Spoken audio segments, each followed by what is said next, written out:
All right, what is up, my friends? Welcome. Today, we're going over another match from my qualifiers from last weekend. I did one of these on YouTube already, where I went over a match where I played against Temur Control. It's pretty interesting. And I have another match here. We're playing Emma Handy and Autumn Burchett's Temur ramp deck, same list they played in the MPL split last weekend. You can find the list anywhere online. It's pretty stock. It's just the same list. And we played the Red Bull Untapped qualifier and the Mythic qualifier at the same time last weekend. Started out great, ran out of gas at the end. There's a lot of matches at once, but we had some really interesting matches early, and this is a match against a blue-white Yorion deck. And we're playing Temur ramp, and we're just going to go over it and analyze my play and see how things went for us. So, opening hand. We do not know our opponent's deck list because we were playing in the Mythic qualifier. In the Untapped, it was open deck list, but so five lands, a Mammoth, a Beanstalk Giant, and we're going to keep this. It's not great, but we have a Cycling land, we have a Mammoth, draw Mimic. So, not... Also, we saw Yorion from our opponent, too, so we know it's going to be a longer, grindier game, so we're not really in a huge rush. So, I think his hand is, like, fine for that. So, lead on Triumph, it's fine. They go Scry on Scryland. We draw Cultivate, which is also fine. Building our mana base is pretty important in matchups like this because they have counter spells, and our goal is to double spell. Again, my article on coolstuffinc.com, real fast before we keep going here, today, it was partially inspired by some of the matches I played in this tournament. Article is how to play around counter spells, and it was definitely heavily inspired by the match against Temur Control, which is already on my YouTube, and this match right here. So check us out. I don't toot my horn that much when it comes to articles. I think this article came out really, really well. And if you're a player who's struggling with beating counter spells or beating control decks, I think you can learn a lot from this article. So check it out. Coolstuffinc.com. Definitely check this one out as a little, addendum to this. So back to it. And we're playing. Now we have a big choice here on turn 3 because we have a bunch of 3-drops. We have Mammoth, we have Beanstalk Giant, we have Cultivate, and we're going to play one of them. So we play the Mammoth. So this is an element of trying to play like the worst card in my hand that still draws a response. If they counter this, we're like pretty happy. It's not really an important part of our strategy, but it's a way to apply pressure to the board, make them react, and therefore find time to play our spells before they can do anything good. So Mammoth resolves. I would say Cultivate's the most important card in our hand to resolve. Maybe Beanstalk Giant is, but now Mammoth's in play and they got to answer it. They have a Casket. That's fine. Have her tap down to only 2 mana, so you can probably resolve a Cultivate or a Beanstalk Giant. We draw another Mimic, which kind of stinks. And now it's either Beanstalk or Cultivate. So Cultivate does a better job at developing our mana base. We cast Cultivate, we'll never miss a land drop for the rest of this game, which is really important against a control deck because you got to make sure your mana base is developed. You can double spell, and you're never really constricted.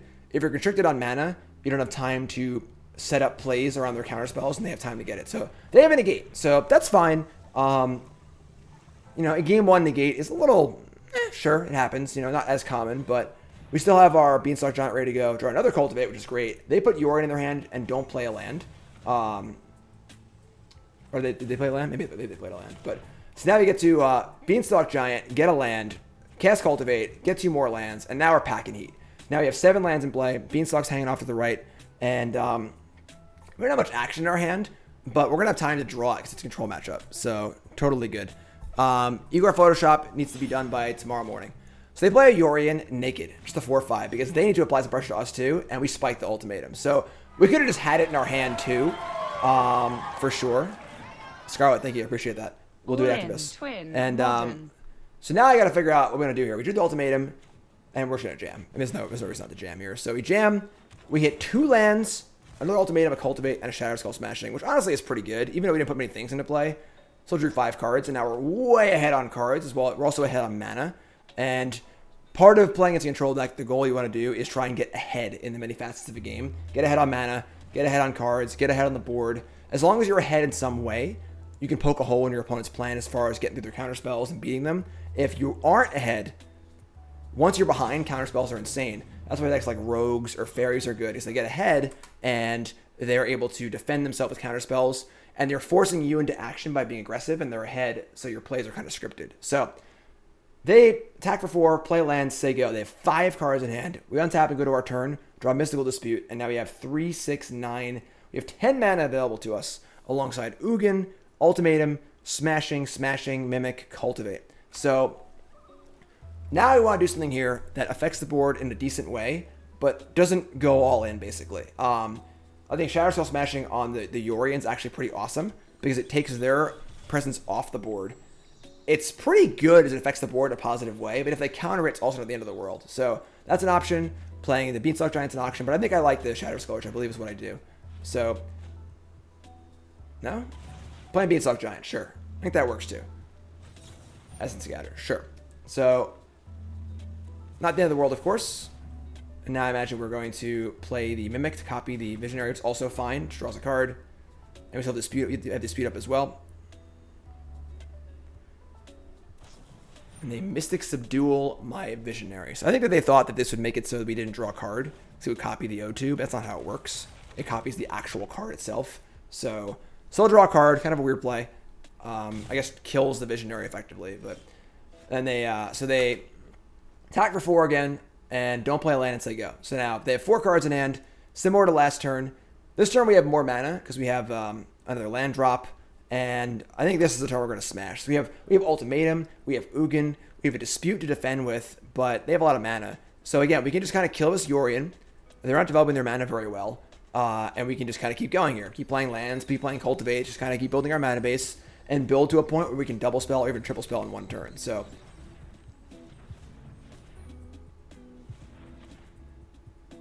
tapping 5, and we're going to smash here. So again, if they counter this, yeah, sure, it's fine. If they don't counter it, it's still great for us because it puts the board so much in our favor. So now we need to think that if they have a Shark Typhoon, we're not going to want to attack. I think we do attack here into a Shark Typhoon, which is kind of dumb. Oh, no. Okay, sure. So worked out for us. Kind of risky attack there. And then they play another Yorion. And now we have a choice to make. We can Dispute it, keep them off the board. And now we're down on 2 mana, so we can see they're kind of being pressured. So they kind of, I guess going for it is kind of weird. But and now they don't have 2 mana left, so we can just jam here. They could have Negate, but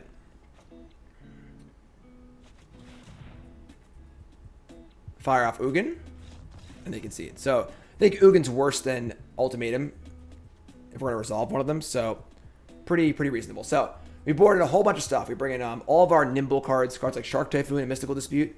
Typhoon gives us a threat that's flexible. It's nimble. We can play it at the end of our turn. They can't counter it. And Dispute gives us a way to fight against them directly how they're doing. We shaved down on Ultimatum because they're just pretty easy to counter or counter with Dispute. So we don't have too many ultimatums because it makes it too hard to actually do some things. We just have the same card over and over again. We rather have an ultimatum and some other more nimble cards and kind of like pick and choose. Bone Crusher's not great either. Isn't really killing anything. It's not really a great threat, so those can shave down as well. Vivian's phenomenal. It's one of those cards we want to try and resolve. A lot of our plan post-board is just to try and resolve Vivian on turn 6 or turn 5 with a Dispute up, which is awesome. And yeah, so going into game 2. Mystic Subdual. Yeah, it's kind of a weird card, but I mean, it's okay. It does, it can kill a Robber of the Rich or kill some card that, kills a Lotus Cobra, essentially. It is kind of a kill spell for small creatures. It's an instant too, so it's a little more flexible than Glass Casket is. But all right, so game 2 on the draw. Again, same idea. Want to develop our mana base. Our deck's a little more nimble now, which is nice. So open another 5-lander, but I think its edge is fine. I mean, we have Shark Typhoon, which is great. Fertile Footsteps is fine. They're going to have more stuff for us post-board, but they still can't really pressure us. They don't have any sort of threat. So it's pretty easy keep here. Visionary is a great draw. Visionary is like the perfect card against a control deck because it isn't that good, but it's good enough where it draws you a card, it puts a card in play. They feel bad countering it, but it feels bad if it resolves for them too. So there's really no win-win. So they go Tome. So Tome, of course, means that we have to be a little more proactive. We can't really sit back as much because they have an active thing to do with their mana whenever we're not playing a spell. Question in chat. I trimmed a Cultivate because the game goes long. Like you saw that last game, a Cultivate just went dead in our hand. So I think that drawing 1 Cultivate's fine. You don't need to draw 2. So now that they have a Tome in play, we are more pressured to actually do things. We can't just sit back. So it's really fine because we have things to do anyway. And we play Visionaries. Visionary gets countered. It's fine. It resolves. It's great. We're trying to build towards our Vivian play with the Dispute. If we can find the Dispute. Patience here. Eventually we'll find a Dispute. Find somebody to push this through, which is good. So cast Visionary. And again, they pause because they're like, I don't really want to counter this, but it is pretty good. It pushes us ahead in mana, puts us on the board, it draws us a card. If they kill it later, it's still a 2-for-1. So Visionary is like the perfect anti-control kind of card. So there's the Dispute. Awesome. So now we're trying to set up for our Vivian +1. We can't do that yet, but we can play another Visionary, which is just great.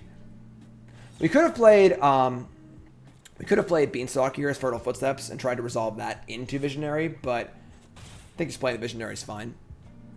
So they dispute it, also fine.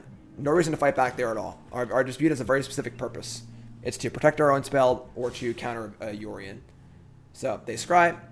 We draw Lotus Cobra, which is kind of nice. So now Cobra is another card where it's not really great. They don't really want to kill it or counter it at this stage in the game at least. But it's going to give us a lot of mana advantage as well as board advantage too. So we get the fetch land, make some mana, and now we get to play Vivian with Dispute up. And unless they have double negate or their own dispute, we're going to resolve Vivian here. Even if we don't, we're still on the board with 2 creatures, which is great. And we were exhausting their resources. So here's Vivian, dispute, back up. They got negate, we fire back, and they have another negate. So sure. So even though that exchange didn't work out perfectly for us, we still exchange resources. Now they have less counter spells. We're still on the board. Next turn we can attack for 4. Now we have this Shark Typhoon hanging out too, so we can Shark Typhoon and set up for a nice big shark. We have Beanstalk Giant, so they shatter, sure. So let me draw Ultimatum. So one short. So now we're tapped out, and we have a safe spot here to resolve something. We could just cast Shark Typhoon, but like, it doesn't make a lot of sense in our deck, honestly. And they have Elves to Conquer Death, things like that. So we just Beanstalk. We get land number 7 for Ultimatum. So if they want to cast a Yorion, we can punish them. And then we have a Shark Typhoon, and we're kind of ready to roll. Not a great spot. We're like, okay. This Tome has drawn them a number of cards. They main phase Tome, and they probably need a land, and then they play a land tapped. So have to assume they have mostly gas in their hands. Now is a tough spot because, again, it's really important for us to get on the board and be able to pressure them to make them do stuff. The Shark Typhoon could be huge if we waited a turn, but we can't really wait too long. It's still good as a 2/2. We can still play Beanstalk and draw out a counterspell and try and make this Ultimatum work. So we're going to cycle for 2 here. It's definitely a really tough choice, but it sort of shows the importance of getting on the board and being able to do stuff. So Shark's in play. Now we can start to attack them. And now we draw. We have a Lotus Cobra and another Fertile Footsteps. And I think playing Cobra plus Footsteps here is fine. I think just jamming the 7/7 is also kind of fine. But I think playing Cobra is, I mean, it's what I do, obviously. So play Cobra, play Footsteps. This resolves. Again, developing our mana base. So now we're ahead on mana. We have 2 creatures in play, which is great. So this is where we have a 4-turn clock in play. And now we have 3 big things to do. 2 of which aren't amazing in the Beanstalk Giants, but they need to be respected because there's 10/10s. So cycle Shark for 1. Stunts our attacks a little bit, which is kind of annoying. Got 5 cards in hand. They play a Scryland, sure. They go bottom. That's nice for us. If they top there, you gotta be scared it's a counterspell. They can draw with the Tome, and now we're just trying to pace ourselves, pace our spells. They put Yorion in hand, so they only have 3 mana left. They probably have a counterspell though. We just jam Beanstalk here. They have a counterspell. They kind of have to counter it because it's an 8/8. It resolves. So could have Shadow Sky, could have Conqueror's Death. Interesting choice here as far as the Cobra attacking, because if the Cobra attacks now and kills this 1/1, we don't really need Lotus Cobra, but we want the Beanstalk to get in unopposed next turn, and the 1/1 can chump block the Beanstalk really, really well next turn. So pretty sure we attack with both here and offer the trade because we don't really need Lotus Cobra. So it looks like a bad trade. We're getting 2 for 1 on our Cobra, but the reality is we're trying to open the door for Beanstalk Giant, apply more pressure, and then make them have to react so we can once again hopefully untap and play Ultimatum. They play land, they play Conqueror's Death. So there goes your Beanstalk Giant. Now, I make a mistake this turn. So attack for 2, and you want to keep playing stuff. You know, we need to keep applying pressure. We're not playing the Ultimatum yet because we're not willing to make that risk. We're not really ready to kind of like shove our chips in the middle yet. But playing Beanstalk into a Yorion in hand and a Conqueror's Death in play, that's not very smart. So listen, even when folks playing in tournaments, make mistakes sometimes. The idea of wanting to add pressure to the board is definitely not a bad one, but play a land, we hold Triumph in our hand, we can cycle it, but probably not super great for us. They play Yorion, they flicker the Conqueror's Death, kind of like, So, D-Stern says, I like Ultimatum there. I'm not happy with that. They've had these cards in hand for a while. We think that they were a little short on lands early, so we're pretty confident they're mostly spells. And there's just no reason to do anything yet. You know, we're not really hurting for like a thing to do. We have his flyer in play. Now they have Yorion, which is a thing, but we've got time. We have a Triumph to draw. We can draw other things too. I think being patient and just waiting is better. So they do get to reset their tome, which is kind of annoying, and kill our big creature. But we draw a Dispute. So cool. So that's kind of what we're looking for. We're looking for other threats or disputes to protect it. So cycle Triumph here because we're not playing Ultimatum yet. And obviously everything costs more because of the Ultimatum anyway. I mean the thing. Draw another Dispute. So cool. Unfortunately, all of our spells cost 1 million for the next 2 turns. But again, we're not really in a huge rush. So 5 cards in hand. They get the draw card here. They get the castle also. But hopefully the disputes will be able to push through. Depends on what they do. So play another tome. It's a little dicey. A little dicey.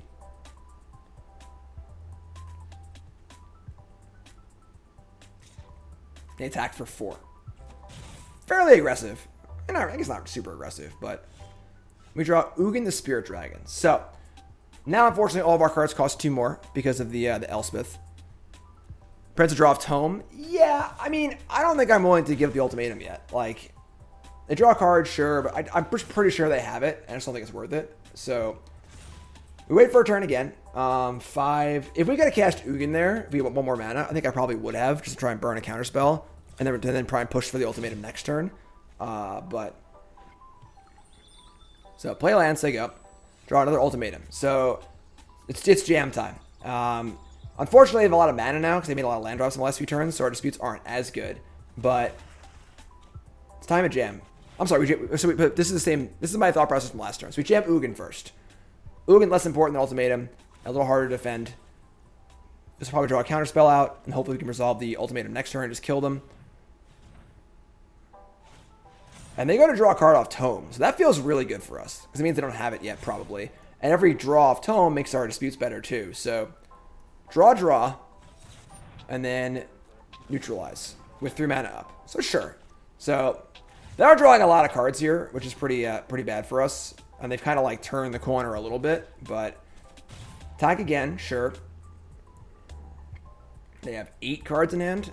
Play land. Sure. So, our disputes have gotten worse, too. Now it's time to just jam. We don't have any choices anymore. So, out of options, playing the ultimatum. And prospect's not great here. But they draw off tome. So, that's a great start for us. Draw off tome again. Great start for us. Now we have 2 disputes to their 7 mana.